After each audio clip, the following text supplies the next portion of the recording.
사단법인 이북도민회 중앙연합회는 4월 26일 서울 종로구 이북 5도청 통일회관 중강당에서 태영호 국민의힘 최고위원을 초청해 북한 핵 문제 대응은 이란 주제로 안보 강연회를 개최했습니다.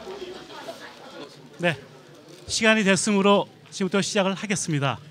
먼저 행사 시작 전에 사회자 먼저 인사 올리겠습니다. 저는 오늘 사회를 맡은 이북도민중앙연합회 사무총장 함경북도 사무국장이면서 이름은 원종서입니다. 반갑습니다.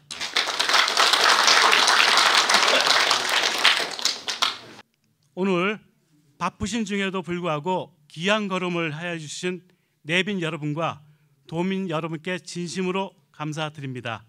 내빈 소개에 앞서 오늘 진행되는 안보 강연에는 강연이 중심이기 때문에 오늘 참석하신 모든 분들을 일일이 소개하지 못함을 먼저 양해를 구하겠습니다. 원종서 이북도민회 중앙연합회 사무총장의 사회로 진행된 일부 행사에는 라기섭 이북도민회 중앙연합회장 겸 함경북도 중앙도민회장, 김기찬 황해도지사, 양종광 평안북도지사, 윤광수 황해도 수석부회장, 최용호 평남중앙도민회장, 윤동진 평북중앙도민회장, 이주홍 한남중앙도민회장, 윤희령 미수복 경기도 중앙도민회장, 김지환 미수복 강원도 중앙도민회장, 박성재 민주평통 이북 5도 지역회의 부의장, 장만순 1천만 이산가족위원회 위원장, 이북도민연합회 고문이신 이용만 전 재무부 장관을 비롯해 이북도민사회 중추적 역할을 하고 계신 임원 여러분과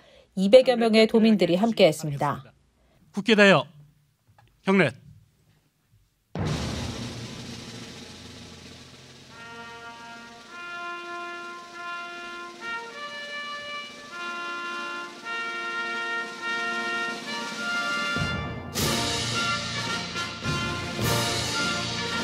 나는 자랑스러운 태극기 앞에 자유롭고 정의로운 대한민국의 무궁한 영광을 위하여 충성을 다할 것을 굳게 다짐합니다.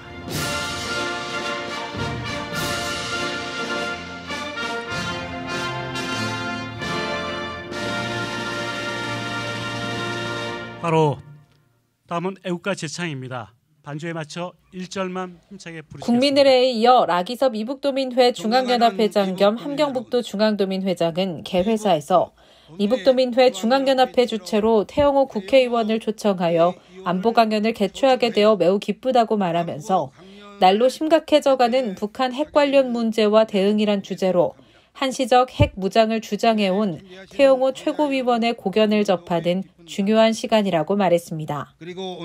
특히 최근 북한의 다양한 행태의 도발에 전술핵을 한반도에 어떻게 배치할지 여러 방안을 모색하는 뜻깊은 자리라고 말하면서 앞으로도 이북도민들의 정체성을 확립하고 자긍심을 높일 수 있도록 다양한 방법과 안보 강연의 자리를 더욱 자주 마련할 것이라고 말했습니다. 북핵 위기를 잘 해결하지 못하면 또다시 위기에 봉착할 수 있음을 깨닫고 북핵 위기를 돌파하는 데 혼신을 다하겠습니다.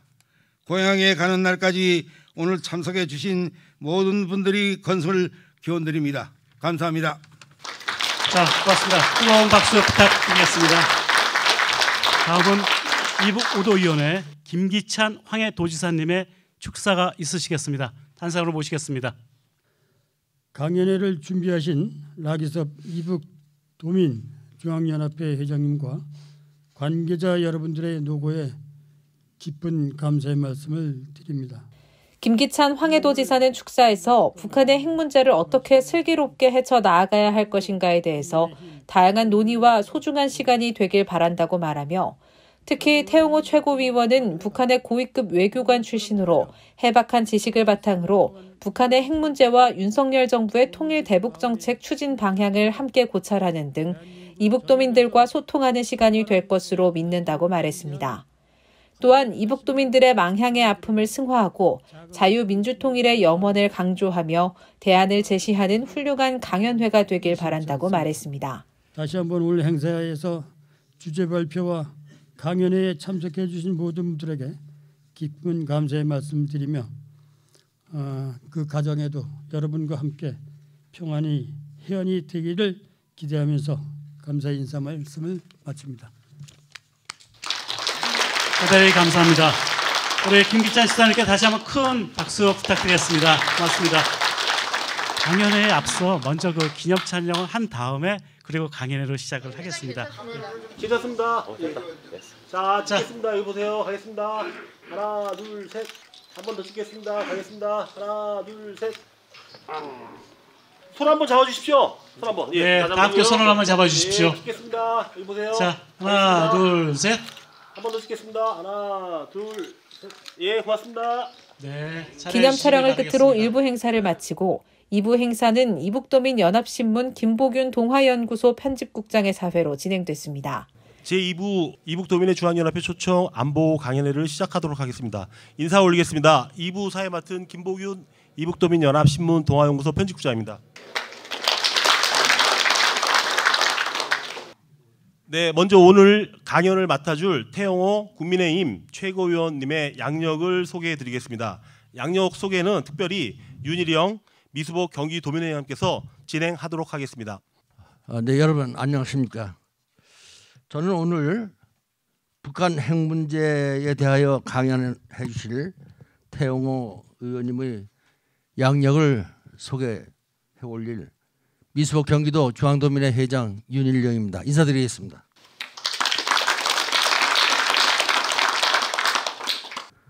요즘 국정과 더불어 여러 가지 무척 바쁘신데 시간을 내주셔서 대단히 감사합니다. 태영호 의원님 고향은 함경북도 명천입니다. 출생은 1962년 7월 25일 평양에서 태어나셨습니다. 주요 학력으로는 북경 외국어대학 부속고등학교를 졸업하시고 평양 국제관계대학 베이징 외국어대학을 나오셔서 대한민국에서는 국민대학교 법무대학원에서 석사학위를 받으셨습니다. 주요 경력으로는 주 덴마크 북한 대사관 3등 서유관, 주 스웨덴 북한 대사관 2등 서유관을 거쳐 2016년 8월에 우리 대한민국으로 오셔서 2020년 4월 15일 강남 각구에서 국민의힘 당으로 출마하시어 제21대 국회의원에 당선되셨습니다. 국민의힘 원내 부대표를 거쳐 지난 3월 8일 전당대회에서 집권 여당인 국민의힘 당 최고위원이 되셨습니다. 여러분, 이곳은 태영호 의원님의 고향이기도 합니다. 큰 박수로 오늘 태영호 의원님을 맞이해 주시기 바랍니다.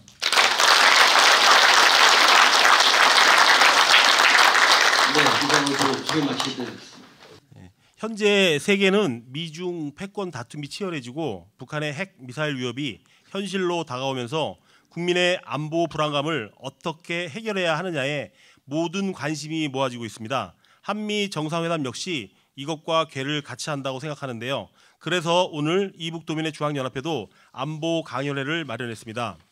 대한민국 국회와 정치권에서 하루하루 성장통을 겪으며 탈북자들과 이북도민 그리고 지역 주민과 국민들의 목소리를 전달하기 위해 동분서주하시는 분이십니다. 지금부터 오늘의 주인공인 태영호 최고위원의 강연을 듣도록 하겠습니다. 힘찬 박수로 환영해 주시기 바랍니다.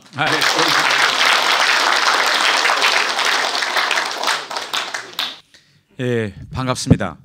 제가 그 이북 이제 어도민 회역에 오거나 혹은 여러분들이 국회에서 저하고 같이 이제 세미나라든가 토론회라든가 이렇게 할 때 일반 우리 한국에 있는 단체들과는 달리 이북 어도민 회가 주최하는 모든 이런 회의나 세미나나 이 모임에 오면 다른 데와 딱 구별되는 특징이 하나 있습니다.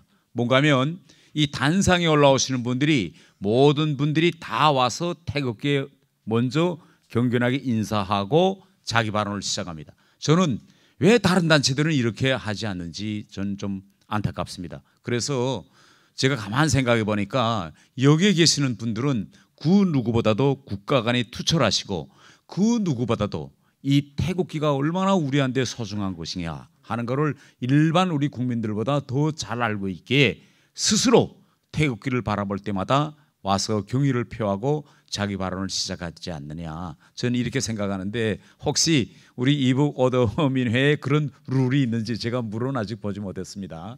예.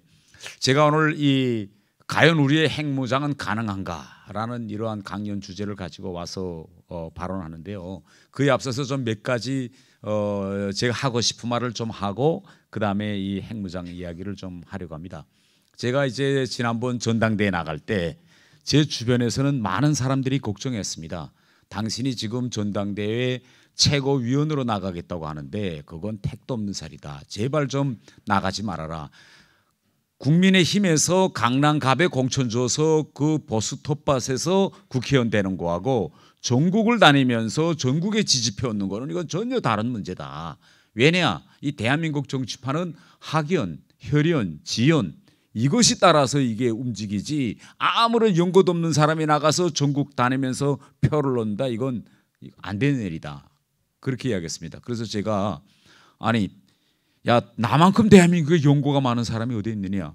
아 나한테는 1천만 이상 가족 1천만 명이 있는데 1천만 이상 가족 이보다 더 큰 연고가 어디 있겠느냐. 네. 아니 딱 경기도에서 태어나고 아니 뭐 강원에서 태어나고 충청에서 태어난 사람만이 대한민국에서 큰 정치인 된다는 법이 어디 있느냐. 나는 그 누구보다도 나는 대한민국에 정말 확고한 콘크리트 지지층이 있다고 생각한다. 1천만의 콘크리트 지지층 이보다 더 큰 지지층이 어디 있겠습니까? 그 제가 꽉 나가겠다 내가 우겠는데 여러분들이 적극적으로 힘을 실어줘서 제가 이번에 여당의 최고위원 됐습니다. 감사합니다 여러분 정말. 근데 제가 최고위원 된다며요. 제 나름대로의 뜻 있는 소신 있는 정치를 한번 해보자. 내가 이제 됐으니 평 국회의원도 아니고 평 당원도 아니기 때문에 최고위원은 자기의 할 사명이 있다고 생각합니다. 그래서 제가 전당대회 기간에 당원들과 한 여러 가지 공약 사항에서 첫 번째가 뭔가면 이 정말 이 좌파 성향으로 변하고 있는 이 대한민국의 이 문화, 정치 문화 이걸 내가 타파해야 되겠다. 그걸 하기 위해서는 역사 문제를 이거 똑바로 내가 좀 있는 기간에 규명하고 그리고 가야 되겠다. 제가 계속 전당대회 때마다 이 문제를 계속 지적했고 지금도 그 문제를 지적했습니다. 그래서 지금 제일 논란거리가 되고 있는 게 4.3 사건과 김구 선생에 대한 평가 문제와 관련해서 이제 조만간에 이제 5월달에 저희 당 윤리위가 이제 시작되는데 뭐 저를 징계할지 안 할지는 잘 모르겠습니다. 그러나 이제 지금 현재 전반적인 흐름을 이렇게 쭉 보면 필경 이제 징계윤리위원회에서 징계할 거냐 말 거냐를 이제 논의한다고 생각합니다. 그래서 제가 이런 현 상황을 보면서 야 내가 정말 이걸 바로잡자고 내가 나섰고 소신 있게 활동한 게 정말 내가 잘했구나. 정말 저는 이렇게 생각합니다. 그 징계가 무서운 게 아니라 아니 여러분 생각해 보십시오. 우리나라 헌법이 어떻게 되어 있느냐. 우리 헌법은요. 자유민주적 질서에 기초해서 평화통일 정책을 수립한다. 이렇게 되어 있습니다. 우리의 앞으로 미래 지향적 통일도 자유와 민주주의입니다. 자유민주주의. 이게 헌법적 가치관입니다. 그리고 이러한 헌법적 가치관에 기초해서 전 세계 민주주의 정당에 어느 정당도 역사에 대한 평가 문제를 가지고 이걸 윤리위에서 해서 징계 내리는 민주정당은 없습니다. 역사 평가는 시간에 따라서 또 보는 사람의 각도에 따라서 달리 될 수 있는 논란의 여지와 해석의 여지는 있지만은 이걸 가지고 징계한다? 그러면 이건 민주정당이 저는 아니라고 생각합니다. 개인 당원의 표현의 우사의 자유를 막는다. 그리고 제가 한 모든 발언은 다 김씨 일가를 공격하는 겁니다. 4.3 사건이나 이 김일성의 통일전선 전략. 그런데 김씨 일가를 전면에 나서서 공격하는 사람을 징계해서 무릎 꿇힌다. 그러면 우리 보수정당의 가치와 우리 지향점은 어디에 있다는 겁니까? 저는 이 문제를 이번에 올바로 지적하고 여기에 대해서 우리 보수정당이 올바른 답을 내놓지 않는다면 그러면 결국은 앞으로 향후 대한민국이 갈아야 할 미래와 목표는 어디에 있는지 저는 대단히 우려스럽습니다. 네, 마지막으로 이거 역사 문제에 대해서 여러분들에게 좀 몇 가지 호소하고 싶습니다. 일반 대한민국 국민들은 이 북한의 통일전선 전략을 당해보지를 못했습니다. 예, 그렇기 때문에 이런 문제에 대해서 이야기하면 잘 이렇게 피부에 와 닿지 않습니다. 그러나 여러분들은, 여러분이나 나나 북한에서 우리 다 겪어보지 않았습니까? 김일성 그 북한 공산당의 그 사악함, 치밀함, 이런 걸 다 겪어보신 분들입니다. 여러분들이 앞장서서 여러분들뿐만 아니라 여러분들의 자녀와 손주들에게 이런 역사에 대한 이야기를 해 주어야 이게 나라가 바뀝니다. 그렇지 않고 저 같은 사람이 혼자서 목소리를 내면요, 모든 대다수 사람들은 잘 모르니까 저 사람이 실언하네, 저게 망언이네, 이건 언론에서 그렇게 실언 망언으로 프레임을 딱 짜가지고 가면요, 그런 모든 지금 겪어보지 못한 사람들은 저 사람이 저거 제가 역사를 왜곡한다, 이렇게 지금 평가를 하게 됩니다. 그래서 지금 정말 우리나라는요, 정말 지금 상당히 위기에 와 있습니다. 여러분들이 생전에 계실 때 이 문제를 바로잡지 못하고 넘어간다면, 그러면 결국은 이 문제는 누구도 바로잡을 수가 없는 이런 문제점, 정말 절체절명의 시기에 와 있다, 이렇게 생각합니다. 그래서 제가 이런 거 얘기하자면, 여러분들이 앞으로 많은 사람들과 젊은의 집에 들어가서 얘기하자면 지금 20대, 30대, 40대, 지어 50대도 듣고 이 사람 말이, 또 우리 할아버지가 하는 말이 이해가 된다, 맞아, 왜 우리 이때까지 이렇게 생각 못했지? 라는 걸 깨달을 수 있도록, 설득이 될 수 있도록 이 문제를 다가가야 합니다. 이거 잘못 문제를 이야기하면 이거 우리 할아버지는 아직도 반공 이데올로기에 사로잡혀 있으니까 나한테 이 반공 이데올로기 강연을 하느냐, 이렇게 생각됩니다. 그러면 이 싸움에서 우리가 밀립니다. 그래서 제가 이걸 분석할 때 항상 북한 얘기만 하면 사람들이 듣기 싫어해요. 그렇기 때문에 우리가 항상 이런 거 이야기할 때는 중국의 역사와 우리 대한민국의 역사를 이렇게 비교를 하면서 대치점을 이야기해주고 뭐의 차이 나느냐, 이걸 이야기해야 많은 사람들이 맞아, 중국은 그랬지, 중국 국민당은 그래서 당했지, 그런데 우리는 어떻게 안 당했을까, 우리는 뭘 잘했을까, 국민당은 뭘 못했을까, 이걸 대비적으로 이야기해야 우리 집단 지성을 우리 쪽으로 가져올 수 있습니다. 그래서 제가 왜 중국 국민당은 중국 공산당에 당했고 우리는 이렇게 당하지 않고 여기 앉아서 이렇게 제 강연을 들을 수 있는 자유민주 시스템을 만들 수 있었느냐, 이걸 제가 좀 간단히 이야기하고 이야기를 이야기하겠습니다. 자, 중국은 실패했습니다. 국민당이 왜 실패했느냐, 왜 중국 국민당은 중국 공산당의 통일전선 전략에 당했느냐, 중국 국민당은 공산당이 가지고 있는 그 공산주의 심오한 시스템을 이해를 못했습니다. 그때 당시 우리 이승만 대통령이 이해했어요. 공산당이 통일전선 전략이라는 걸 언제 만들었냐, 1921년 제3차 코미테련 회의에서 만듭니다. 근데 그 내용이 어떻게 되어 있느냐 보십시오. 이건 김일성이 만든 것도 아니고 마오쩌둥이 만든 것도 아닙니다.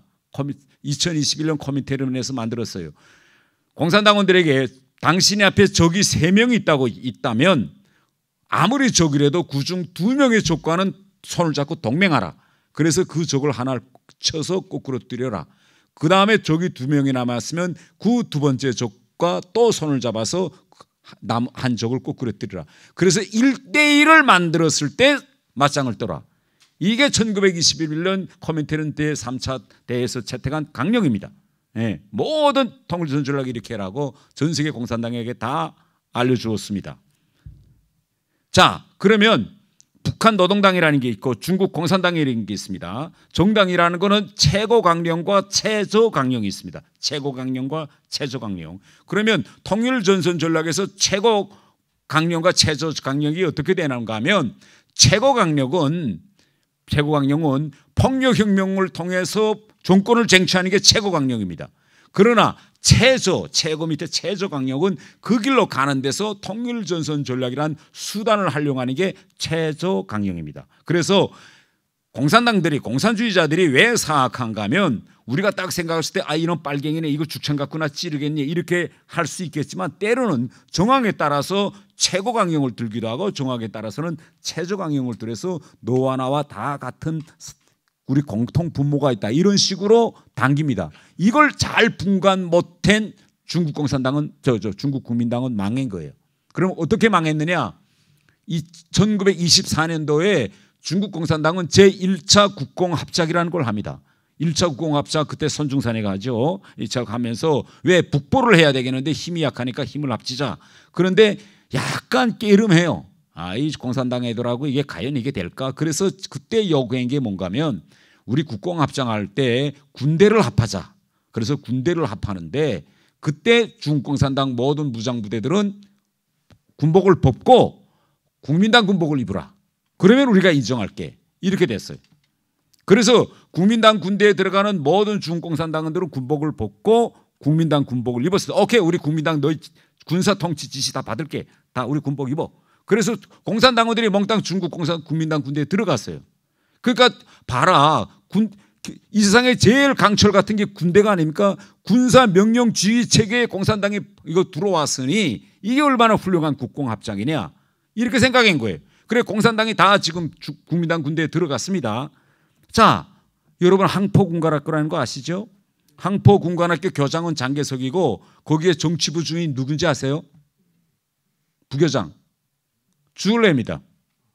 예, 정치부 주임이 주울레예요. 예, 그리고 거기에 역사 강자, 철학 강자, 각종 강자들을 내왔는데 이때 유럽에 가서 공부하고 와서 중공산당의 핵심이 있던 인물들이 다 항포군관학교에 가서 모든 교사직 다 차지했습니다. 교장은 장개석인데 그 밑에 모든 학교는 공산당이 차지하고 거기서 국민당 골관을 키워낸 거예요. 장개석이 가만 왔다 갔다 하다가 문 열고 들어가 보면 무슨 하고 딱 들어보고 또 자기 라인을 통해서 귀 기울이고 들어보니까 공산당 선전을 하는 거예요. 국민당이 하는 항포군관학교에서. 예. 그래서 야 이건 아니겠구나. 그 다음에 야 지금 군대 어떠냐. 이게 공산당이 우리말 잘 듣느냐. 다 그 공산당이 들어가서 뭐 연대장도 하고 소대장도 하고 사단장도 다 이렇게 됐죠. 나오는 얘기가 뭐냐. 아니 이거 누가 공산당이고 누가 국민당인지 분간을 못 하겠습니다. 군복을 같이 입었는데 어떻게 이거 가려냅니까? 옥석을. 그래서 장개석이가 1차 국공합작을 깨버리는 겁니다. 야 이거 이래서는 안 되겠다. 그래서 중국공산당이 남창폭동이라는 걸 일으키는데 여러분 혹시 남창폭동이라는 중국 영화 보셨는지 모르겠지만은 우리를 말하면 군사정변이죠. 군사정변을 일으킨 중국공산당의 군사정변 그때 어디 본 거 보십시오. 다 국민당 부대입니다. 국민당 부대가 들고 일어나고 그 다음부터 우리는 공산당 군복입니다 하고 옷 벗고 다시 다 공산당 부대를 입고 갈라집니다. 두 군대가. 이 사건을 통해서 뭘 우리가 알 수 있느냐. 우리가 생각했던 것처럼 군대를 합해가지고 앞으로 뭐 일부 사람들 지금 남북 연방제 해가지고 남북의 군대를 합한다고 합니다. 하고 우리처럼 야 군복을 다 같이 입고 우리 명령주의 체계 딱 되면 공산당 우리 수중에 들어온다. 천만의 말씀입니다, 여러분. 예.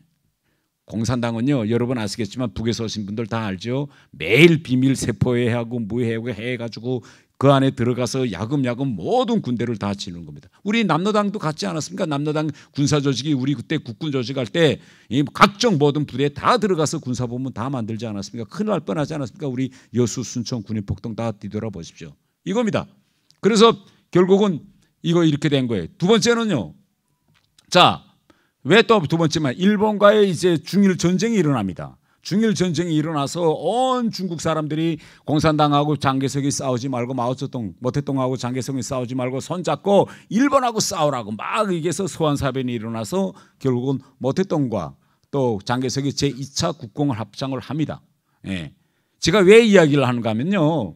좌파 이 우파와 공산당이 이렇게 합작이나 뭐 이런 걸 하면요. 무조건 집니다, 우리는.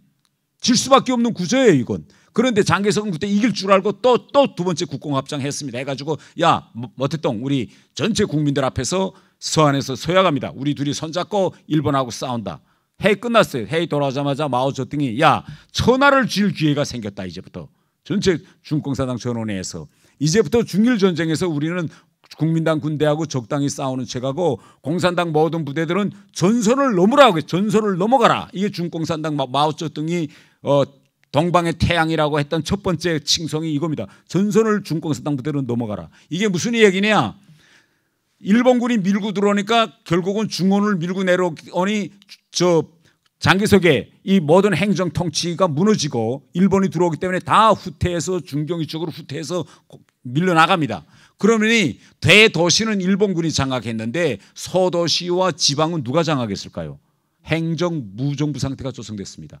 여기를 공산당이 넘어 들어간 거예요. 공산당이 넘어 들어가서 그때 그 지역을 소위 그때로 말하면 해방구라는 걸 만들어 놓고 공산당 통치가 시작됩니다. 그래서 토지 개혁도 하고 거기서 이런 것들을 합니다. 그다음에 이게 얼마나 큰 파급이 효과가 있는 줄 모르고 1945년대 2차 대전이 끝난 다음에 장개석은 쪽수가 크니까 야 이거 전쟁 내가 저 공산당 소멸 작전하면 내가 이길 것이다. 그래서 내전이 일어나는데 가장 중요한 거는 뭐냐? 이거 공산당과 싸움은 수가 아닙니다, 여러분. 수나 무장 장비가 아닙니다. 우리가 지금 말하면 여론이죠. 국민 여론 이걸. 근데 벌써 공산당은 중일 전쟁하는 기간에 모든 농촌에서 토지 개혁을 해서 농민들한테다 자 봐라 땅 다 나눠주고 이제 우리 국민당한테 싸움에서 지면 너희 땅 국민당이 다시 와서 지지들이 와서 땅 다시 빼앗을 거냐 어디 설 거냐. 그래서 처음에 싸움 시작할 때 300만 대 80만이 붙었는데 중국 본토에서 1년 만에 완전히 역전됐어요. 농민들이 다 총 들고 다 공산당 지지하고 다니니까 오히려 공산당이 300만이 되고 장개석 군대에 있던 농민 출신들 장개석 부대 병사들은 다 반란을 일으키고 공산당 쪽으로 돌아섰습니다. 이게 중공산당 역사 여러분들이 다 아는 거죠. 바로 이게 김일성인가 우리 한반도에서 시도하려고 했던 통일전선 전략입니다. 거의 끌려갈 뻔해. 우리가 아마 이승만 대통령이 없었으면요 여기에 우리도 속아 넘어갈 뻔했습니다. 예. 그래서 제가 이 점을 먼저 말씀드리겠습니다. 자, 그다음에 내가 잠깐 우리 역사를 좀 돌이켜 볼게요. 이거 대한민국에서요 이거 국가 건립, 국가라는 게 어떻게 수립되고 건립되고 있느냐 이걸 우리의 시각을 가지고 자꾸 북한을 바라보면 안 됩니다. 왜냐하면요 여러분 아시겠지만은 우리 자유민주주의 국가와 공산당 국가의 국가 운영 철학과 운영 시스템이 완전히 다릅니다. 공산당 국가는 당 우선입니다. 당 행정이 우선이 아니라 당이 N 위에 있고 그 밑에 그러니까 당규가 있고 그 밑에 헌법이 있고 헌법 밑에 입법기관이 정한 법과 각종 조례가 있습니다. 그래서 우리는 그렇게 안 됐어요. 우리는 국가를 만들고 정부를 만들어서 행정통치력을 가지고 그다음부터 사회 여러 가지 개혁 정책 이렇게 이게 모든 나라들의 그런 국가 건립 수립 원칙인데 공산당만은 그게 아니다. 공산당은 당이 권력을 쥐었을 때부터 그거는 국가로 봐야 됩니다. 그런데 지금 우리 한반도에 지금 둘러 쪼개진 분열의 책임을 지금 몽땅 좌파들이 이승만 대통령한테 지금 집중하고 있고 4.3 사건이든 뭐든 이 논란이 왜 우리한테 불리하게 돼 있냐면 이승만 대통령이 먼저 50 단서를 냈고 그다음에 저 8월 15일 날 대한민국 정부를 수립하고 그러다 나니까 김일성도 할 수 없어서 결국 9월 9일 날 조선민주주의인민공화국을 수립한 거 아니냐. 이렇게 해가지고 보수 우파인 이승만 대통령한테 분열의 책임을 다 넘겨 씌웠습니다. 이건 왜 그러는가 하면 모든 대학들과 우리 사회 정치학자들이 공산당의 국가 수립 방도와 우리 자유민주주의 국가들의 국가 수립 방도가 뭐의 차이 나는가를 명백히 가르쳐 주지 않았기 때문입니다. 그러면 북한은 그때 어떤 일이 있었느냐. 1945년도 8월 15일 날 해방돼서 소련군이 올 때 김일성과 김일성 그 휘하 절개들을 다 소련 군복을 입혀가 다 소련군입니다. 이건 소련군 안에 있는 조선인 부대나 같죠. 와서 이제 군복을 벗고 그걸 토대로 해서 그때 당시 북한에 있던 모든 공산당원들 다 모아놓고 1945년 10월 10일입니다. 10월 10일 45년도 10월 때라고 생각해 보세요. 아직 해방이 돼가지고 일제가 우리한테다가 통치권도 정확히 이행하지 않아서 미 군정이 일본으로부터 통치권을 이양받던 이런 시기인데 그때 북한은 45년 10월 10일 북조선 공산당 분국을 조직하고 김일성을 당수로 내세웠습니다. 자, 이제부터 다 공산당들 다 모아놓고 소련군 이제부터 김일성이 당수다. 그러면 1945년 10월 10일부터 누가 북한의 지도자일까요? 김일성입니다. 이건 1948년 9월 9일부터 김일성이가 북한의 지도자가 아니라 당 국가 중심 체제의 국가에서는 당에서 당 지도자로 되는 사람이 그 국가의 지도자입니다. 지금 시진핑도 보세요. 중공산당 저 지도자 아닙니까? 김정은 북한 노동당 지도자. 이게 지금 이게 현실 정치에서 어떻게 반영되느냐? 저는 항상 주장합니다. 왜 김정은 위원장이라고 하느냐? 김정은 위원장이라고 부르면 안 된다. 당 국가는 김정은 총비서라고 해야 된다. 이거. 지금 우리 언론에서 그 절대 안 받아들입니다. 좌파가 다 언론 차지했기 때문에 김정은 총비서라고 안 해요. 김정은 위원장. 대단히 잘못된 방향입니다. 이거. 예. 그러니까 1945년도 10월 10일 날 그때 북한은 김정은이 됐습니다. 그리고 46년 2월 달에 북조선 임시위원회라는 걸 조직한데 이거는 우리를 말하면 정부입니다. 3월 5일 날 토지개혁 하지 않았습니까? 토지개혁 법령하고. 예? 기주들의 토지 다 빼앗고 땅 다 빼앗고 공장 다 산업국유혁명 공장 다 빼앗고 더 나아가서 남녀평등 이런 모든 사회개혁들을 다 실시하고 러시아에서부터 탱크 들여다가 남침할 공격 준비 다 하고. 예. 그래서 우리가 대한민국에서 누가 먼저 국가를 수립했느냐 이 논쟁을 할 때 자꾸 지어 우파 농객들도 나가서 이승만 대통령이 먼저 했다고 자꾸 이야기합니다. 그래서 스스로 우리가 자체로 분단의 책임을 이승만 대통령이 있다고 우리 스스로가 만드는 겁니다. 이게 아닙니다.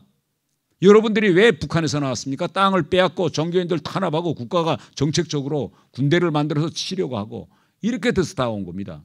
예. 이 국가 수립 과정에 대한 이 절차와 이거를 우리 자유민주주의와 공산국가들이 뭐의 차이 나는지, 예. 그 다음에 이 통일전선 전략에서 우리는 어떻게 안 당하고 살아남을 수 있었고 중국 국민당은 왜 빼앗겼느냐. 바로 이 강교한 공산당의 이 전술을 이승만 대통령은 다 들여다봤기 때문에 벌써 북한은 완전히 국가예요. 그러니 이거 미루면 내가 안 되겠다. 그럼 완전히 우리가 당하겠구나.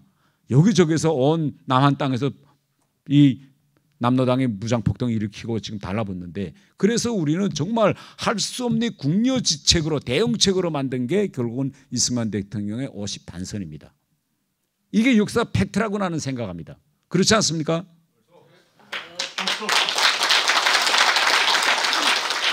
근데 제가 이런 이야기를 혼자 하고 이걸 바로잡자니까 대단히 힘듭니다. 왜? 지금 우리 국민들 속에서는 50 단선이 먼저 있었고 그 이후에 8일에 우리가 대한민국 정부를 수립했고 그 다음에 김일성이 할 수 없어서 9월 9일 날 했다. 뭐 이런 식으로 딱 아이 때부터 역사하고 우리는 시간 순서를 보거든요. 그러니까 그게 인식이 딱 박혀있기 때문에 이런 이야기를 아무리 해야 이 인식이 틀거리가 지금 잘 박히지 않고 있는 게 지금 가장 이제 중요한 문제입니다. 김구 선생에 대해서 제가 한마디 해서 저는 김구 선생 대단히 존경합니다. 아이 때부터 저는 김구 선생을 정말 우리 민족의 위대한 지도자로 이렇게 정말 우리나라의 해방과 독립을 위해서 타국에서 정말 훌륭하게 싸우신 분이라고 정말 존경합니다. 네. 그런데 제가 이번에 이 발언을 하면서 저를 어느 위치에다 놨느냐 좌파와 언론들이 저를 반 김구 쪽에다가 저는 김구 선생을 존경하는 사람인데 저를 반 김구 쪽에다가 이제 가져다가 딱 제 위치를 정해놨습니다. 이렇게 되면 그러면서 이제는 너는 대한민국에서 정치 인생 끝. 대한민국에서 반 김구 쪽에 서는 사람은 절대 큰 정치인 될 수 없으니까 너희 정치적 생명은 끝났다. 이게 지금 일반적인 저에 대한 중론입니다. 저는 이승만 대통령도 존경하고 김구 선생님도 존경하지만은 그러나 우리는 김구 선생님도 그렇고 이승만 대통령도 그렇고 인간입니다. 인간에는 공과 과가 다 있습니다. 인간에게 과가 없다는 게 오히려 이건 우상입니다. 예. 그래서 우리가 김구 선생을 존경하지만 그러면 김구 선생이 좀 아쉬웠던 점은 어떤 걸까? 이 정도는 우리가 이야기해야 앞으로 자라나는 새 세대들이 북한에 당하지 않을 수가 있어요. 지금 방식대로 우리가 역사에서 가고 가면 어떻게 되는지 아십니까? 지금 딱 좌파들이 정하고 있는 것처럼 김일성 때는 김구 선생이 찾아가고 김정일 때는 김대중 노무현이 가서 회담했고 김정은 때는 문재인이 가고 그래서 김일성, 김정일, 김일성, 김정일, 김정은 3대가 내려왔죠. 그러면 우리 쪽에서도 이거 말하자면 이 분단의 아픔을 해결하기 위해서 정말 찾아갔던 사람 김구, 그 다음에 김대중, 노무현, 문재인. 저쪽엔 3대고 우리 쪽은 이런 흐름을 지금 만들자는 겁니다. 이거 정말 우리가 우리가 이 흐름을 멈춰 세우지 않는다면 향후 자라나는 세대들이 정말 어떤 역사관을 가지고 자랄까? 저는 대단히 이제 걱정이 된다. 저는 이렇게 이제 말씀드리면서 제 이야기가 좀 잠시나마 약간 강연 주제와는 좀 달랐는데 다른 사람들은 몰라도 여러분들은 직접 겪으신 분들이기 때문에 제 이야기에 뭐 다는 아니라도 일부 부분은 여러분들이 좀 동의하시리라 저는 이렇게 생각합니다. 이제부터 좀 핵무장에 대해서 좀 제가 집중적으로 이야기할게요. 동의합니다. 예. 자, 다른 좀 화면 좀 띄워주세요. 예. 예, 이게 지금 일단 우리가 북한에 우리가 핵무장을 할 거냐 말 거냐, 북핵위기에 어떻게 대응할 거냐라는 걸 논의할 때 가장 첫 번째 쟁점은 뭐냐? 북한의 핵무기가 과연 몇 개고, 즉 북한 김정은이가 어떠한 핵무기를 가지고 있느냐, 여기에 대한 명백한 규명이 돼야 되는데 이게 지금 말하는 사람마다 다 달라요. 예, 왜? 북한이 언제 한번 우리 핵무기 몇 개요라고 얘기해 본 적이 없기 때문에 우리가 추정할 수 있는 거는 북한의 열병식 때 나가고 있는 거 미사일 수, 그다음에 미사일 발사 실험하는 거, 이런 걸 보고 이제 우리가 평가하는데, 그러면 왜 이런 평가가 똑바른 평가가 안 나오느냐, 이 원인부터 제가 짚고 넘어가겠습니다. 그다음 넘겨주세요. 네, 핵무기를 만드는 데는 두 가지 물질이 들어갑니다. 이건 상식적입니다. 하나는 핵발전소에서 나온 원료를 재처리해서 만드는 플루토늄이고, 하나는 우라늄 광석을 채취해 가지고 이제 농축을 한다고 하는데, 원심 분리기에서 계속 돌려가지고 그 우라늄의 함유량을 높이는 방법입니다. 그런데 북한이 이 두 가지 방법을 하고 있는데, 첫 번째 방법인 플루토늄 생산은 그거는 영변 핵단지에서 하기 때문에 위성에서 미국이 내려다보고 아 이거 연기가 나오네 안 나오네 하면서 그 핵 반응으로 5메가와트 능력이면 며칠 가동시켰고 며칠 세웠고 요거 계산하면 명백 딱 맞지는 않지만 얼추 계산이 나옵니다. 얼추. 그래서 지금까지 미국의 위성으로 들여다본 데 하면 한 70kg 정도 가지고 있지 않을까 이렇게 생각합니다. 그러면 70kg로 가지고는 핵무기를 몇 개 만들 수 있냐라는 계산치가 나옵니다. 그런데 문제는 뭐냐? 이 농축 우라늄은 도대체 이걸 숨겨놓고 아파트 지하에서도 할 수 있어요. 이거는. 그런데 이 농축 우라늄 시설이 과연 몇 개이고, 그걸 통해서 핵무기를 만들 수 있는 물질은 몇 개나 몇 킬로, 몇 톤이나 가지고 있을까? 이 농축 문제가 해결 안 되기 때문에 계속 북한에 대한 정확한 평가가 안 내려지는 겁니다. 그래서 김정은이가 2019년에 트럼프를 만났을 때 사기 한번 쳐보려고 했어요. 이런 겁니다. 자, 트럼프 대통령 카카, 북한의 핵시설의 핵심, 심장은 영변 핵단지입니다. 내 이 심장을 꺼내서 트럼프 대통령께 드릴게요.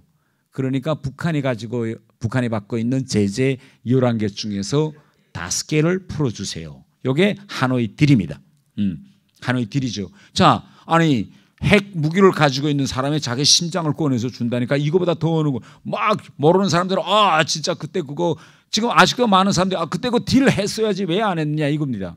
그런데 볼튼이라는 사람이 트럼프 보고 그거 영변 핵시설 그게 핵심, 그게 심장이 아닙니다.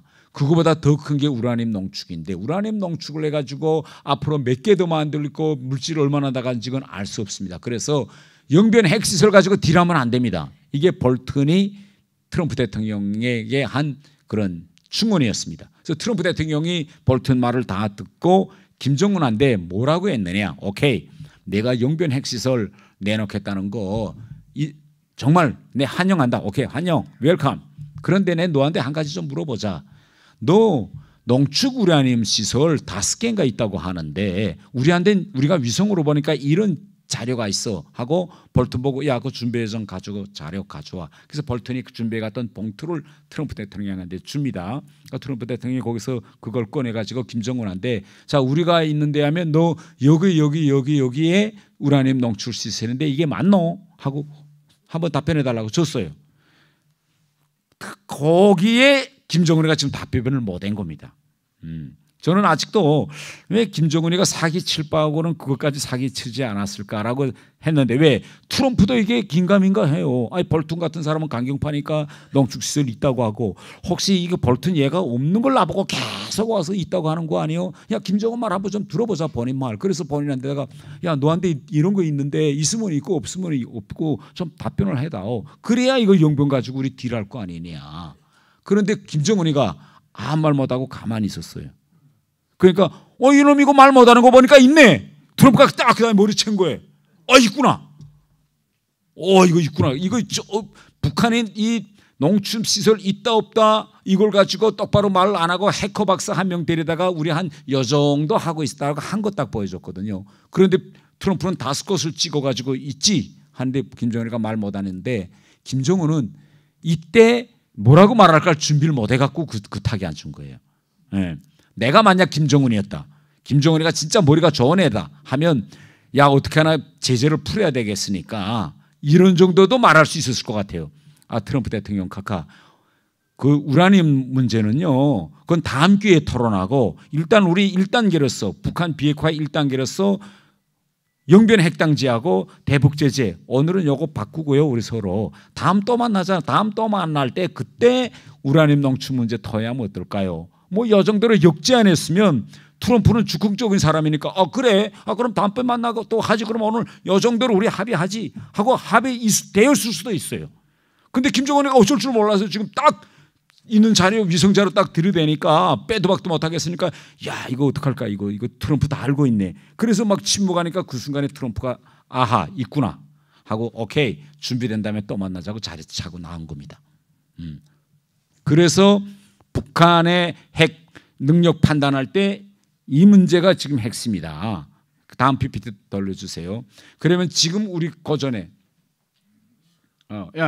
그러면 지금까지 우리가 눈에 본 미사일들은 뭐 이거 뭐 쭉 제가 여기다가 이렇게 해놨는데 대단히 종류가 많아요. 예하면 가까운 거리 쏘는 단거리로부터 중거리, 그다음에 미국을 쏘는 이제 장거리 미사일로부터 시작해서 그다음에 미사일 쏘는 것도요 이동식 발사 차량에다 가지고 쏘는 거, 기차 차굴에다 였다가 꺼내서 쏘는 거, 지하에서 쏘는 거, 잠수함 물에서 쏘는 거, 뭐 호숫가에서 쏘는 거, 이 쏘는 발사 위치와 장소가 다 다릅니다. 대단히 다정화되어 있어요. 이게 지금 지금까지 우리가 본 북한의 실체입니다. 다음 PPT. 그런데 이제부터가 아주 중요해요. 그런데 최근에 특히 올해 들어와서 북한이 발사한 미사일은요 전혀 이건 양상이 다른 미사일입니다. 지금까지 보였던 미사일이 아니에요. 가장 중요한 거는 이번 지난 4월 달에 4월 14일 날 쏜 화성 18이라는 건데 화성 18 이거 고체 연료입니다. 고체 연료 이거 ICBM. 근데 그러면 고체와 액체가 뭐의 차이 있느냐?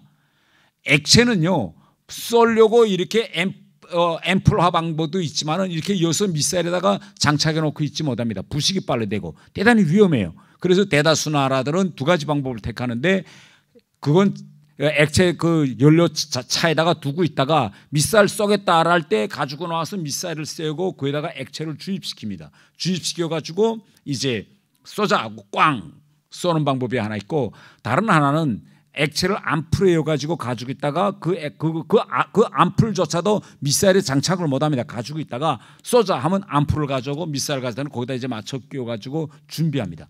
준비하면 그 다음에 쏩시다라고 땅 하면 쏩니다. 그런데 고체 연료는요 만들어서 거기다 꾹 끼워놓고 계속 있어요. 그러니까 이미 이 순간에 발사할 수 있습니다.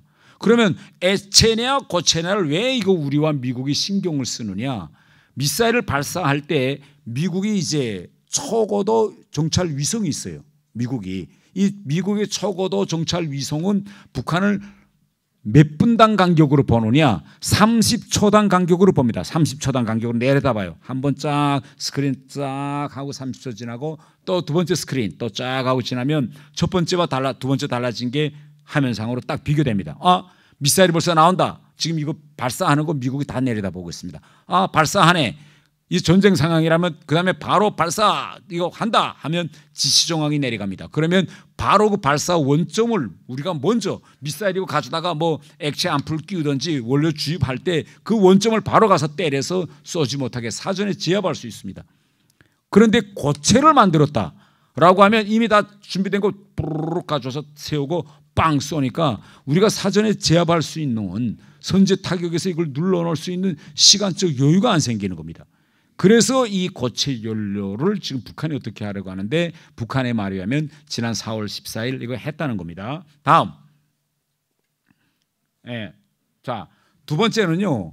최근에 우리 여러 번 보시겠지만은 북한이 수중 핵 오래 시험을 여러 차례 했습니다. 수중 핵 오래 시험.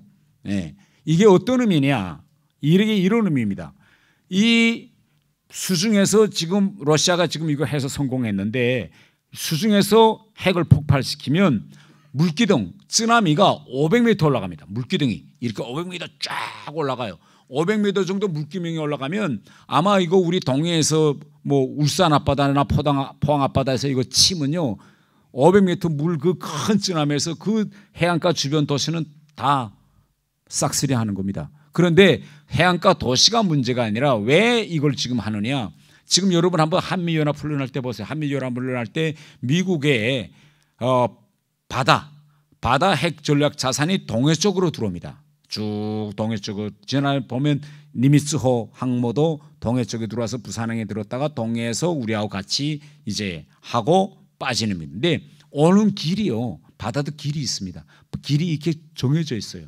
그런데 지금 북한은 뭐냐? 그 항모는 한 대가 가는 게 아니라 항모 전단이 갑니다. 가운데 모함이 있고 그 옆에 배들이 쫙 모여서 같이 가는데 그걸 몽땅 다 북한이 미사일이나 핵을 가지고 타격한다는 게 매우 힘들어요. 왜? 이건 움직이니까 이걸 딱 정조준해서 때리긴 대단히 힘듭니다. 이럴 때는 어떻게 하느냐? 이럴 때는 그 항모가 가는 길에다가 오래를 놓고 있다가 어디쯤 왔을 때 그저 오방되고 울추되고 저걸 꽝 터뜨립니다. 그러면 500m라는 방대한 물기둥이 올라가니까 어떻게 될까요? 배가 다 뒤집히는 거예요. 그런데 지금 북한이 이번에 핵 오래 실험 3번에서 이거 좀 성공했다고 지금 합니다. 그러면 자, 제가 여러분께 한번 이런 질문 해볼게요. 이 왜 핵 오래 시험 이거 아니 우리 해군 미 해군 우리 해군 다 동해도 있고 서해도 있고 남해도 있는데 왜 동해에서 하려고 할까요? 서해에서 안 하고. 예? 서해에서 만약 핵전함이 일으키는 물기둥을 만들었다 하면 누가 피해 볼까요? 바로 그겁니다. 우리도 피해 보겠지만 중국이 가만히 있을까요? 서해에서 쓴다면. 그러면 자, 제가 두 번째 질문할게요. 그러면 서해에서는 북한은 어떤 방식으로 우리 군함 전함들을 깨버리려고 할까요? 예?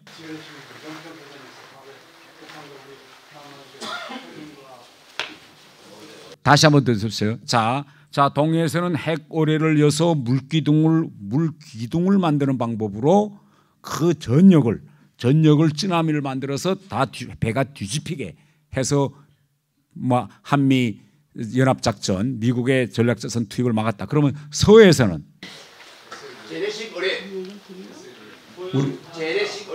우리 천안함 당해보셨잖아요. 이게 뭔가면 바블 효과랍니다. 바블 효과. 배 있잖아요. 배. 이거는 배를 하나 그 밑에다가 그래서 꽝 물기둥을 쓰면 물이 힘으로 배를 저건 물이 이렇게 올라가서 그 파도에서 배가 뒤집힌다는 거면 서해에서는 배가 있는 그 장소 밑에다가 오래를 넣어서 꽝 터뜨려서 물이 힘으로 배를 이렇게 공중에 둡니다. 동해에서는 물이 파도를 일으켜서 배를 뒤집힌다면 천안함처럼 배로 물을 들면 배가 어떻게 될까요? 배는 두동강납니다. 이렇게 되면. 그래서 서해는 완성했어요. 북한은. 천안함 한번 해봤습니다. 천안함이 있다가 꽝 터뜨려 보니까 진짜 배가 공중에 턱 불렀다가 떨어지면서 두동강 딱 꺾어집니다. 그러니까 오케이, 서해는 끝. 동해는 어떻게 할 거냐? 동해 배가 한두 대가 이렇게 아예 전단이 오는데 동해는 오는 그 지역에 물기둥을 만들어서 다 뒤집는다. 이게 새롭게 개발한 이게 문제. 다음 세 번째. 자, 이번에 북한이 공중 핵폭파 실험을 3번 했습니다. 모의 실험을. 그러니까 이 공중 핵폭파 실험이라는 게 이게 정말 엄청난 건가만요. 딱 언제만 하느냐? 괌에서 미국 전략 핵폭격기가 한반도로 올 때마다 공중 핵폭발 실험을 합니다. 그러면 이거 앞으로 전쟁이 일어났다라고 할 때 어떤 상황이냐? 자, 우리를 향해서 괌이나 일본에서 미국 전략 폭격기가 들어옵니다. 그럼 그 스크린에 나타나겠죠. 북한도 이제 보고 뭐 러시아나 스틸스 기도 있지만 그러면 비행기가 거의 다 왔을 때 공중에다가 저렇게 쓰나미탄을 딱 터뜨려서 EMP라는 전기 팔스를 만들면 비행기 제어 장치가 안 되는 거예요. 비행기 안에 있는 모든 이 시스템이. 그럼 비행기가 제어 장치가 안 되면 어떻게 되겠습니까? 다 떨어지죠. 본부, 사령부와 관련된 모든 이 컴퓨터 시스템이 다 마비됩니다. 우리 뭐 핸드폰으로 시작돼서 이 모든 전력 공급 체계, 이 모든 게 다 마비돼요. 이 강한 주파수에 의해서. 그러면 어떻게 될까요? 미국이 오다가 꽝 터뜨렸다 하면 미국은 그게 무서워서 오지 못할 거다. 그 비행기가 다 떨어질까 봐. 이게 지금 올해 북한이 3월과 4월 연이어한 공중 핵폭발 실험입니다. 이 정도로 지금 북한이 치고 나왔다라는 걸 제가 말씀드리고 10분밖에 안 남았기 때문에 우리 자체 핵무장에 대해서 제가 말씀드리겠습니다. 오늘 윤석열 대통령이 미국 가서 오늘 이제 바이든 대통령을 만납니다. 바이든 대통령을 만나는데 지금 언론 보도 자료에 의하면 이번에 바이든 대통령을 만나서 미국의 확장 억제력 실행력과 관련한 확고한 답변을 받아가지고 오겠다. 이겁니다. 그래서 문서로 답변을 받는다. 이게 지금 언론에 나오고 있는데 여기에 대해서는 아직까지 우리가 뚜껑을 열어봐야 될 것 같습니다. 오늘 바이든 대통령 만난 다음에 진짜 그런 게 있느냐 있었느냐 없느냐 이거 예. 근데 이 확장 억제력이라는 건요. 우리가 쉽게 말하면 핵우산입니다. 핵우산인데 이걸 왜 확장 억제력이라고 이거 말을 바꾸었느냐? 2006년도에 북한이 처음으로 핵실험을 하니까 그 전까지는 핵우산 했어요. 그런데 우리가 북한이 이제 핵실험들하고 핵을 만들겠는데 이 핵우산 가지고서는 우리 국민들이 이거 불안감을 떨칠 수가 없다. 떨쳐버릴 수 없으니 좀 더 명백한 좀 답변을 다오. 이걸 요구한 겁니다. 계속 미국에. 그래서 확장 억제력이라는 건 쉽게 이야기하면 핵우산, 핵무기와 거기 플러스 미국이 가지고 있는 모든 재래식 능력을 다 쏟아붓겠다. 그래서 우리의 요구에 의해서 미국이 이렇게 확장 억제 전략이라는 걸 바꾸었습니다. 예. 원래는 우리가 흔히 알고 있던 핵우산입니다. 그런데요. 예. 좀 넘어갑시다. 다음. 예. 다음 넘겨주세요. 예. 마지막. 자, 요건 다음에. 그런데 이게 문제점이 뭐 있느냐? 여기에 대단히 문제점이 있어요. 어떤 문제점이 있는가 하면 여러분 이거 무기라는 거 있잖아요. 무기. 이 무기라는 건요. 만들었다고 해서 그 자체가 위험한 게 아닙니다. 남한테 위협이 안 돼요.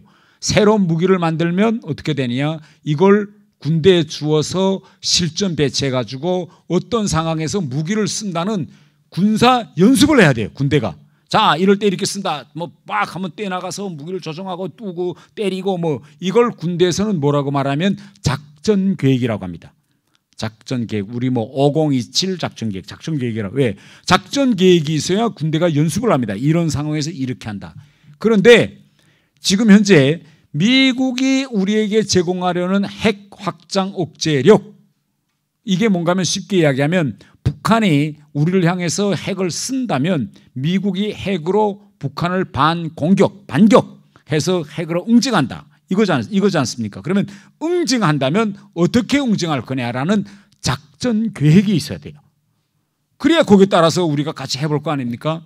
그런데 작전 계획이 없습니다. 많은 분들이 있다고 생각하는데 작전 계획이 없어요. 요거 북한도 알고 있는 겁니다. 왜? 작전 계획을 해놓으면 이게 대단히 위험한 미국이 우리한테는 좋지만 미국의 견제에서는 대단히 위험한 겁니다. 왜 위험한 거냐? 자, 미사일이 북한 핵이 서울에 떨어졌어요.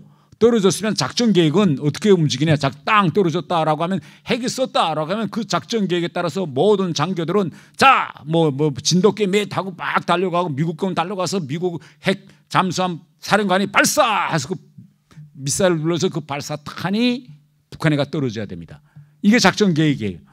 작전 계획이 없다는 건 뭘 말하는가 하면 현지 사령관들이 트럼프 지금 뭐 바이든 대통령에게 대통령 각하 핵 미사일이 서울에 떨어졌습니다. 어떻게 할까요?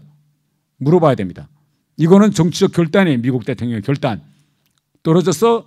그러면 우리도 써라. 대통령의 결단이 내려지면 그 다음부터는 쓰겠죠. 작전 계획과 이러한 공정은 엄연한 차이가 있습니다.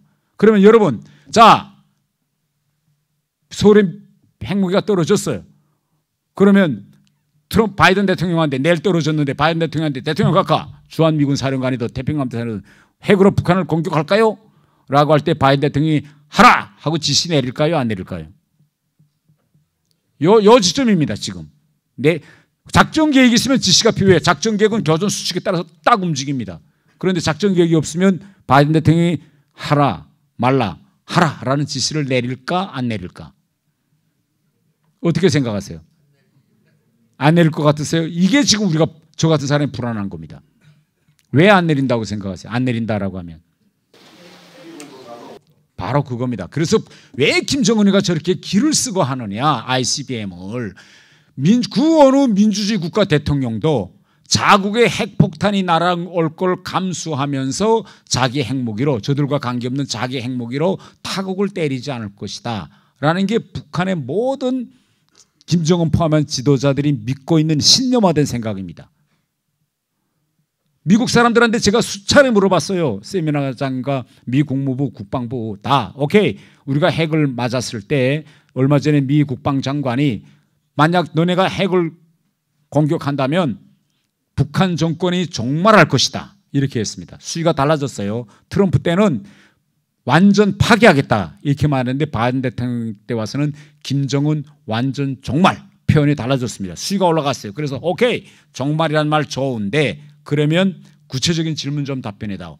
핵무기로 서울을 공격했을 때 바이든 대통령이 북한을 향해서 핵 보복 계획을 내리겠다라고 말할 수 있느냐. 여기에 내릴 것이다 라고 말하는 미국인은 한 명도 없습니다. 이게 현실이에요. 예, 이번에 오늘 한번 저녁에 좀 봅시다. 우리 보도. 바이든 대통령한테서 어느 정도 진전된 발언이 나오겠는지 이건 우리가 좀 더 그래서 지금 말로 하지 말고 지난번 북한 정권 종말에 대해서 이야기했으니 미국 국방장관이 지금 윤석열 대통령이 이번에 가서 문서를 좀 받으려고 하는 것 같아요. 그래서 지금 언론에 나오는 건 나토 핵 공유보다 더한 그런 이걸 해야 된다 이렇게 생각합니다. 자 다음 마지막으로 이제 5분 내로 끝내겠습니다. 지금 딱 제 끝내야 될 시간이 됐는데요. 좀 다음 자체 핵무기 계속 넘겨주세요. 이제 5분밖에 안 남았기 때문에 본론에 들어가 또 넘기세요. 자 요겁니다. 이게 제가 이제 방금 말한 신뢰성 문제입니다. 이제 제가 방금 이 신뢰가 지금까지는 구조적으로 안 돼 있어요. 한국과 지금 미국 사이. 다음 넘겨주세요. 네. 그래서 이제 다음 좀 이 대통령이 마지막 그 전에 지금 바로 이 점입니다. 이게 나토식 핵무기, 뭐 전술 핵무기라는데 재배치 아니면 잠수함에 핵무기를 탑재한 핵 잠수함을 우리 근해에 상시적으로 가져다 놓는다 하더라도 현재는 작전 계획이었기 때문에 최종 결정권은 미국 대통령이 해야 될 겁니다. 그때 미국 대통령이 아무리 그래도 그러다가 미사일 하나 날아와서 우리 로스앤젤레스에서 30만이 죽어나가면 어떡하냐. 만에 하나 북한 미사일이 워싱턴을 향해 날아왔는데 미국이 요격 못해서 워싱턴에 떨어진다면 그건 누가 책임지랴. 조금이라도 주저한다면 어떻게 할 거냐. 이게 지금 구조적인 문제예요. 지금 미국 핵 문제. 저 핵 우산에서. 다음 문제 주세요. 그래서 또 다음에서요. 그렇기 때문에 또 저 같은 사람은 이렇게 생각합니다. 이 구조적인 문제를 해결하는 길은요, 우리 핵 무장하는 방법밖에 없습니다. 우리가 핵을 무장해서 우리 핵을 가져야 우리가 가지고 있는 이 모든 구조적인 문제를 우리는 해결할 수 있다. 그런데 이건 하나의 주장일 뿐이고 과연 이 주장을 실현할 수 있느냐 없느냐 이게 문제점이에요. 그런데 지금 우리나라의 대다수 사람들과 전문가들 모든 사람들은 우리 자체 핵무장 절대 미국이 동의하지 않을 거야. 그렇기 때문에 이건 아니다. 이렇게 이야기하는데 저 같은 사람은 가능성이 있다. 저는 이렇게 봅니다. 그래서 어떻게 하면 가능성이 있을까? 그걸 제가 이제부터 간단히 몇 가지만 문제점을 지적하고 넘어갈게요. 자, 그 좀 해주세요. 네. 전거. 자, 미국을 설득해야 되겠죠. 미국이 반대를 무릅쓰고는 절대 할 수 없습니다. 어떤 논거로 미국을 이제 다음 해야 됐냐. 자, 지금 한반도에서 핵전쟁 가능성은 어떻게 이루어지는가 하면 우리 대 미국 대 북한 3자가 이루어지고 있어요. 그래서 북한이 핵으로 우리 때리면 미국이 핵으로 북한을 죽일 거야. 이게 지금 일반적인 굳어진 상식인데 디테일을 내려가서 구조적으로 보면 대단히 신뢰성에 문제가 있다. 이걸 어떻게 극복할 거냐. 미국 사람들이 제일 걱정은 뭔가면 야, 이 싸움판에 잘못 끼어들었다가 핵에 우리가 맞는 거 아니냐? 이게 미국의 최대 걱정입니다. 그래서 미국 사람들한테 당신네가 우리한테 핵을 허용해 주는 것이 오히려 너네 완전히 안심하게 만드는 길이야. 만약 우리가 핵을 가지면 북한이 왜 미국을 치려고 하겠습니까? 북한이 미국을 치려고 하는 건 미국 자체를 박살내겠다는 게 아니라 미국에게 극도한 공포감을 주어서 한반도에서 정당에는 미군이 철수시키고 앞으로 전쟁이 일어나도 미국의 핵 전략 자산이나 중권 무력이 한반도에 들어오지 못하게 하자는 데 목적이 있거든요. 그런데 우리 자체가 핵을 딱 가지고 있으면 미군 중권 무력, 미국 핵 전략 자산 비행기든 바다든 올 필요가 우리가 바로 핵으로 맞받아 때리는데 그러니까 미국 너네가 왜 자꾸 여기에 이것저것 뛰어들어가지고 너희 피해 보려고 하냐. 그 너희 피해 우리한테 다 넘겨줘. 우리가 핵을 가지고 저길게. 왜 우리 주권을 달라. 그래야 너희 미국의 안전한 길 아니냐. 이걸 미국 사람들이 계속 이야기해야 돼요. 그럼 미국 사람들은 생각할 겁니다. 맞다. 왜 우리가 한반도 핵 문제 가지고 한국 보고 너네 핵 가지지 마라. 우리가 해줄게. 실제 해줄 능력, 그다음 뭐 능력이 있죠. 그런 확고한 그런 의지가 있느냐. 의지 있냐 물어보면 답변도 못하면서 답변도 못하잖아. 미국 대통령이 그거 승인할 거. 그러면 우리한테 넘겨줘. 우리가 할게. 그래서 너네 좀 빠져. 우리가 핵으로 딱 할게. 우리 이미 재래식 무력 가지고는 북한한테 몇십 배 크니까 핵만 가지면 제 김정은 개입도 안 돼. 이런 식으로 미국을 위해서 우리가 핵이 필요하다는 주장을 끊임없이 저는 해야 된다. 이렇게 생각합니다. 다음 좀 지켜보세요. 다음 지도가 없네. 다음 또. 저 앞에 좀. 이거 좀 긴데. 자, 지금 현재 우리 국내 여론을 한번 좀 들여다보세요. 들여다보면 이번에 지금 핵 대통령 딱 가기 전에 지금 여론조사했는데 국민의 56.5%가 우리 핵무기 보유를 주장하고 있고, 그다음에 이번에 바이든 대통령 만나서 윤석열 대통령이 야, 우리 핵 가져야 돼. 우리한테는 이제 좀 넘겨다오라고 주장해라 좀 대통령이 가서 라는 게 지금 55.5% 나왔습니다. 그러면 윤석열 대통령은요, 저는 이렇게 이야기한다고요. 바이든 보고, 바이든 카카, 나는 국민의 선택을 받은 대통령입니다. 그렇기 때문에 우리 민주국가에서는 국민들의 여론을 무시할 수가 없습니다. 내가 오기 전에 이렇게 여론조사를 해봤는데 절반 이상이 핵을 가져야 된다고요. 내가 이거 돌아가면 뭐라고 말할까요? 이거 국민들한테. 이거 좀 이제는 좀 우리 국민들의 의사도 민주주의 국가, 다 같이 우리 민주국가 대통령인데 우리 좀 지지해줘야 되지 않을까요? 적어도 이 정도는 한번 바이든 대통령이 한번 들이밀어봐야 된다. 저는 이렇게 생각합니다. 그 다음에 세 번째는요. 그 지도, 거기에 미국의 핵 전략 지도 없으세요? 그거 좀 지도 좀. 다시 우로 좀 올라가 주세요. 지도 쭉. 제가 여기까지만 얘기하고 끝낼게요. 그거 좀. 이제 그거 나왔는데 지도에 미국. 여기서 요 지점입니다. 요게 대단히 중요해요. 요까지만 하고 내가 끝낼게요. 미국의 지금 우리 한반도 핵 전략이 대단히 모순이고 자가당착적입니다. 이걸 미국 사람들한테 이야기해야 돼요. 그러면 어떤 모순적이고 자가당착이냐? 자, 유럽을 한번 가봅시다. 유럽의 러시아 5,977기라는 핵탄두를 가진 거대한 핵 강국과 유럽이라는 나라가 지금 맞서고 있어요. 그런데 미국의 지금까지 모든 전략은요, 어떤 전략인가 하면 그 지역의 핵 강국이 그 지역의 핵 강국과 맞붙게 하고 미국은 한 발 빼고 있는 전략이에요. 다. 그래서 유럽 같은 거 보세요. 그래서 미국이 처음에는 반대했지만 왜 프랑스와 영국이 핵을 가지는 걸 허용했느냐? 왜? 유럽 사람들이 아무리 미국이 뭐라 해도 믿지 않는 거예요. 그걸 붙다가 야, 미국인들이요, 좀 제발 솔직해지자. 우리 파리가 러시아의 핵무기 맞았을 때 너희가 워싱턴을 날릴 그런 각오를 하고 유럽을 위해서 핵무기를 쓴다고 우리는 믿지 않아. 너희도 믿지 않잖아. 미국이 다 인정했어요. 그래서 러시아의 핵무기에 미국 핵무기가 없어도 지역 핵 강국인 영국과 프랑스가 있는 게 지역 균형이 딱 돼 있습니다. 그래서 러시아가 지금 아직도 우크라이나에 핵을 쓴다 하면서도 왜 못 쓰느냐. 미국 제쳐놓고도 그 눈앞에 있는 거예요. 자, 아랍을 갑시다. 이스라엘. 이스라엘에서 중동 전쟁 계속 일어났습니다. 아랍 나라들이 크니까.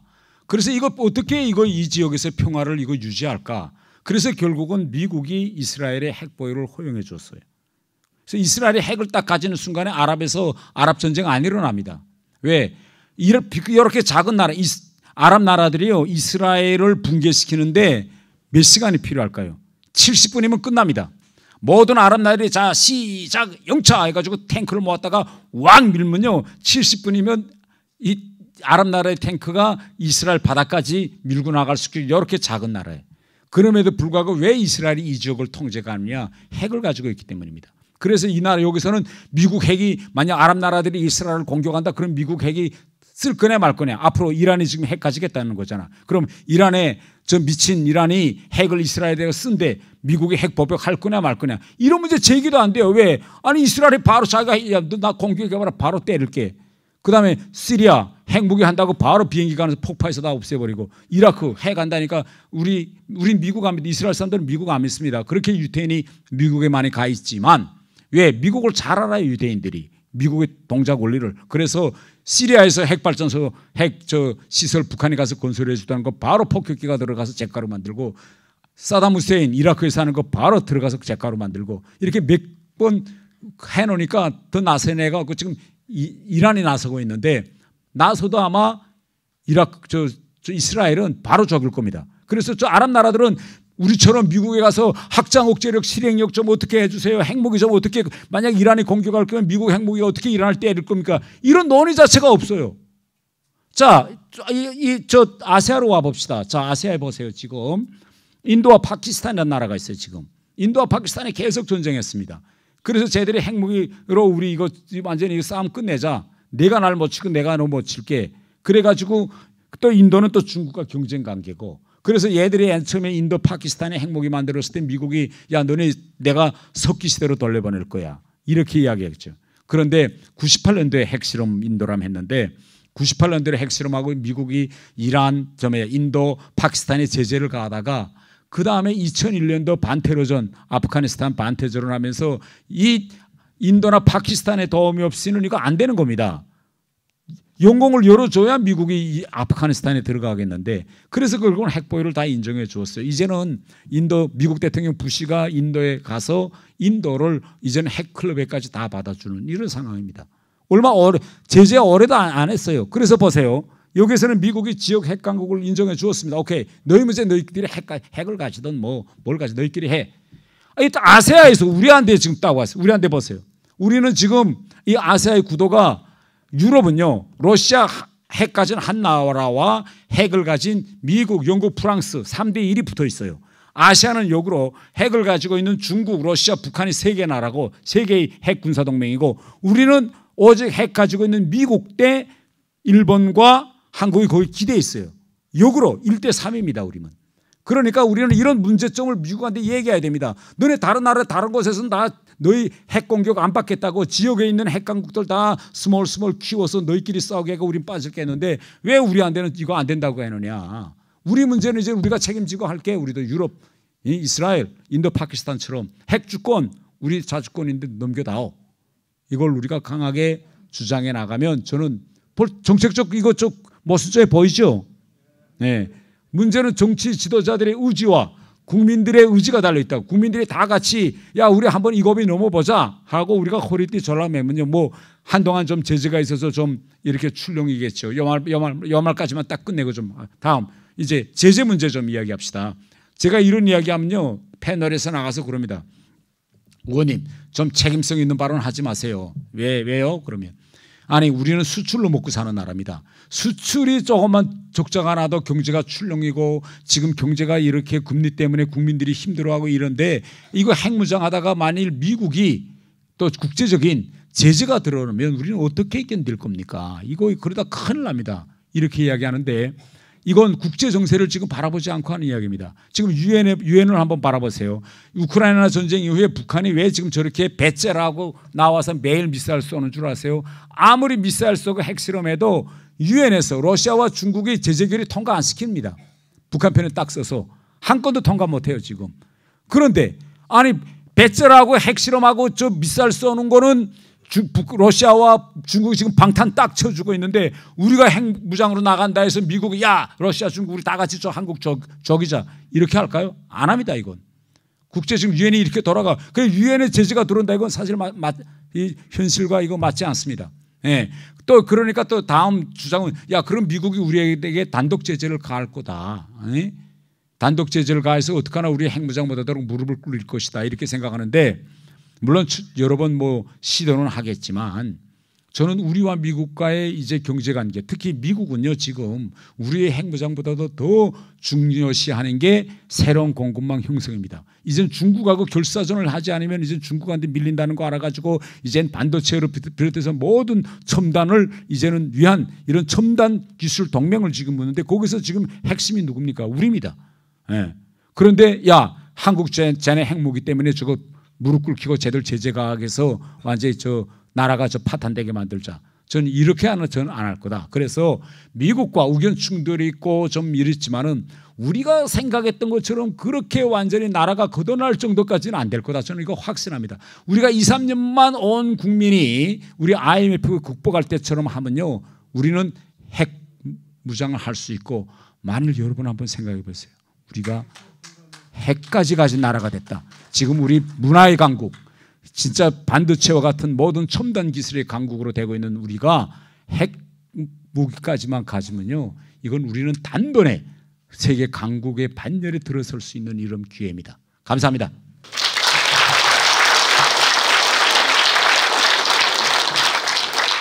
네, 태용 의원께서 그 한시적 핵무장을 강조하시면서 국제사회에서도 초점을 받았던 이유를 오늘 강연을 통해서 알 수 있었던 것 같습니다. 그동안 그 미국이 수차례 약속해온 핵우산 즉 확장 억지에 대해서 그 많은 의구심이 있었었는데 오늘의 강연하고 이북도민들의 자유민주 통일의 염원이 우리 시각으로 오늘 저녁 진행되는 한미 정상회담에도 꼭 전달되기를 기대해 보겠습니다. 혹시 질문이나 의문 나시는 점 있으면 한두 분 정도만 질문 받고. 명색 우리나라의 국방부 차관이라는 사람이 우리는 절대 핵무장을 안 한다.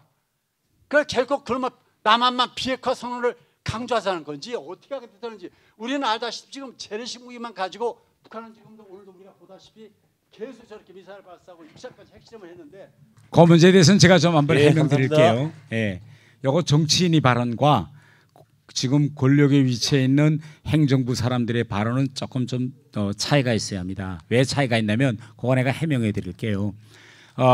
국방부 차관 정도가 되면 또 뭐 외교부 장관이나 뭐 차관 정도가 되면 미국 사람들과 계속 대상에서 무엇인가 만들어야 되는 사람들입니다. 그런데 저 같은 사람은 지금 핵무장이라는 건 대단히 원론적이고 먼 데 있는 목표입니다. 그런데 지금 현재 우리 정부는 먼 데 있는 목표도 있지만 당면한 목표가 있어요. 당면한 목표.